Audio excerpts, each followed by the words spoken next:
cet objet est design. C'est lui qui a designé ce produit. Designer, en gros, tu dessines quoi. Bon. Le terme design en France est un petit peu utilisé de manière maladroite. Dans cet épisode, on va essayer de comprendre ce qu'est le design, ce que ça englobe, mais aussi ce qu'est le métier de designer. Bienvenue dans Désignaré.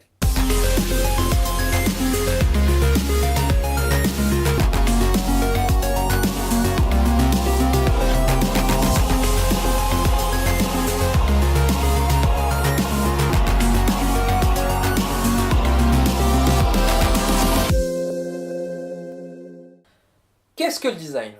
On entend souvent ce terme utilisé par nos amis, des professeurs, même des professionnels, utilisé souvent pour dire le truc beau là ou le truc stylé. On va alors essayer de donner rapidement quelques pistes de définition pour mieux comprendre ce qu'il englobe, même s'il n'y a pas de définition propre. C'est un peu aussi compliqué que le mot art ou schmilblick. Commençons par sa source. Le mot design vient du mot latin designare, qui signifie dessin, mais aussi dessin. Ces deux mots sont très importants parce qu'ils participent tous les deux à la définition du mot design. Tout d'abord, le dessin. On dessine l'objet que l'on cherche. Le dessin est un outil qui permet de visualiser les différentes idées qu'on a en tête. Mais c'est aussi un moyen de communication. Lorsqu'il s'agit de faire parvenir l'idée que l'on a en tête, le dessin reste quand même un très bon outil. Il est parfois plus simple de communiquer avec une image plutôt qu'avec un texte. Ainsi, le dessin est très important pour la définition du design, et ça serait une erreur de l'en séparer. Pour ce qui est du dessin, il s'agit de la portée de ce que l'on dessine. Par exemple, un ordinateur. On part avant tout du cahier des charges ou des contraintes, pour définir par exemple le type d'écran, le type de clavier ou le type de souris. On se fait d'abord une idée de ce que l'on veut comme ordinateur. Vient ensuite la phase de recherche, d'expérimentation, pour ensuite peaufiner les différentes propositions afin d'aboutir à l'objet ou aux objets finaux. C'est alors la destinée, la finalité de l'objet. Partir de son idée pour arriver à sa concrétisation. Le design, c'est ça. Le design, c'est une démarche de création. Et ça vaut pour tout type de design, que ce soit du design d'espace, graphique, de mode.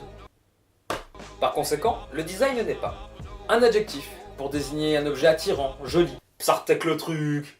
Un verbe. Oui, on ne design pas. On dessine, on pense, on imagine, on travaille le concept de. Croyez-moi, si vous tombez sur une personne très attachée au sens de ce terme, vous allez lui faire saigner les oreilles. À moins que vous ne soyez sadique, auquel cas, libre à vous. Maintenant qu'on a enlevé un peu de brouillard sur la définition du mot design, on peut se demander depuis quand est-ce qu'il existe. Oui, on va creuser un petit peu, oui. Alors, ce que l'on peut voir sur la frise chronologique que vous pouvez consulter sur le site de la Cité du Design, lien dans la description, c'est qu'elle commence en 1851 avec la première exposition universelle à Londres. Alors qu'est-ce que ça tout ça? Pour resituer dans son contexte. Fin 18e siècle, début 19e, il y a bien une chose qu'il faut connaître, et c'est la révolution industrielle. Pour résumer, il s'agit de la transition d'une société dont la production est majoritairement agricole et artisanale à une société commerciale et industrielle, à travers notamment la production mécanisée en série. Elle a lieu en Angleterre, en Belgique, en France, en Espagne, bref, la majeure partie de l'Europe passe à cette époque par cette phase. Cette transition fait alors émerger une idée. Celle de réunir en un même lieu des productions artisanales et industrielles. Pour marquer le coup, il ne s'agit pas simplement de louer un lieu déjà existant, que nenni. Il faut marquer le coup, il faut que ça claque, il faut que ça envoie des licornes sur des cascades de fraises. J'ai dû me tromper de vidéo là. C'est ainsi que le Crystal Palace a vu le jour. Un bâtiment à l'armature métallique et aux façades en verre, recouvrant près de 7,18 hectares de terrain pour plus de 13 800 exposants. Autant dire que cela fait du beau garage, n'est-ce pas? En plus de tout ça, le bâtiment a été pensé pour être assemblé en seulement quelques jours, grâce à l'utilisation de pièces préfabriquées, facilitant non seulement son transport, mais aussi sa construction.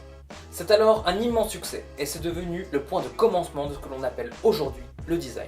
Car le design peut tout aussi bien s'appliquer à une production en série, industrialisée, mécanisée, à une production unique, artisanale ou non. De plus, tout comme l'art, le design a connu différentes époques, avec son ou ses mouvements, offrant ainsi un grand panel de production. Alors, le métier de designer, en quoi consiste-t-il? S'agit-il juste de dessiner des projets? Est-ce qu'il est aux commandes de l'entreprise et le reste suit? Pas tout à fait. Être designer, c'est avant tout connaître.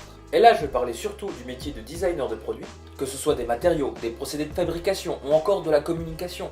Il doit user de tout ça et bien plus encore pour effectuer son métier. Comment ferait-il pour concevoir des objets fiables sans connaître les différents éléments qui composent son projet? Il travaille d'ailleurs avec d'autres corps de métier, comme ingénieur, qui grâce à ses connaissances techniques permet d'aboutir à un objet fiable, stable. Selon le projet, le designer est amené à travailler avec d'autres métiers, comme architecte, designer d'espace, d'intérieur, mais aussi sociologue, ergonome, psychologue, et tant d'autres. Mais quel est le but du designer? Eh bien, même si cela est simple à dire, le but du designer est d'innover. Je vais vous donner un exemple concret. Vous connaissez sans doute l'iPhone d'Apple, qui, par sa forme épurée, mais aussi ses performances solides pour l'époque, a su se démarquer de la concurrence. Son leitmotiv? Innover le téléphone d'aujourd'hui pour s'approcher du téléphone de demain. Je vous invite à aller voir l'article à ce sujet, lien dans la description, pour que vous puissiez remarquer à quel point l'iPhone a su instaurer des codes encore présents aujourd'hui dans nos smartphones. Le design n'est pas seulement un domaine qui consiste à dessiner les choses. Il faut prendre en compte beaucoup d'éléments. Les matériaux utilisés, les prix, ce pour qui est destiné l'objet, les clients, l'image de marque de l'entreprise, plein d'éléments. Comme dit plus tôt, il est en collaboration avec différents métiers. Ce n'est pas juste le design en avant et le reste suit. Enfin, tout dépend de la structure dans laquelle travaille le designer. Il doit alors apporter quelque chose de nouveau à tout ça. Il doit innover. Qu'il s'agisse de composants électroniques de plus en plus performants, de plus en plus petits, de matériaux apportant de nouvelles possibilités, ou de problématiques de plus en plus importantes, le design doit jour après jour innover, apporter des solutions à des problèmes qu'il rencontre. Mais attention, je ne dis pas que le design est la base de tout. Non. Mais ce domaine est devenu tellement important de nos jours qu'il devra sans doute, à mon sens, jouer un rôle clé dans notre futur. Parmi tant d'autres domaines. Cependant, il ne faut pas croire que le design est seulement destiné à une classe aisée. Non. Aujourd'hui, le design est présent dans nos smartphones, nos ordinateurs, nos écrans, mais aussi nos voitures, nos vêtements, nos ustensiles de cuisine, nos outils de travail. Bref, le design est partout. C'est sans doute pour cela qu'il devient aussi un adjectif et un verbe. En tout cas, c'est pour ça que j'avais envie de faire une vidéo sur le design. J'avais envie un petit peu d'éveiller votre curiosité à ce domaine qui me semble vraiment important. Dans cette série des Ignarés, je vais essayer de vous informer sur les différents types de matériaux utilisés dans ce domaine, mais aussi les différentes problématiques qu'ils rencontrent. Les sources que j'ai utilisées pour écrire cette vidéo sont dans la description, n'hésitez surtout pas à aller les consulter. Je voulais aussi vous partager la chaîne de Clément avec sa série Fil Objet, qui vous parlera aussi de design. N'hésitez surtout pas à consulter ces vidéos qui me semblent vraiment intéressantes. Si jamais vous avez des questions concernant cet épisode ou le design, n'hésitez surtout pas à me laisser un commentaire, je me ferai un réel plaisir de vous répondre. Je vous dis à la prochaine pour un nouvel épisode de Des Ignarés. Ciao. Deuxième grosse partie de l'introduction, parce que ça reste l'introduction. Allez, c'est parti. Clap. Je pense qu'on va se mettre là. Je suis centré? Non. Encore à peine. C'est bon. Ok, là je suis centré. Donc tout à l'heure j'étais pas centré.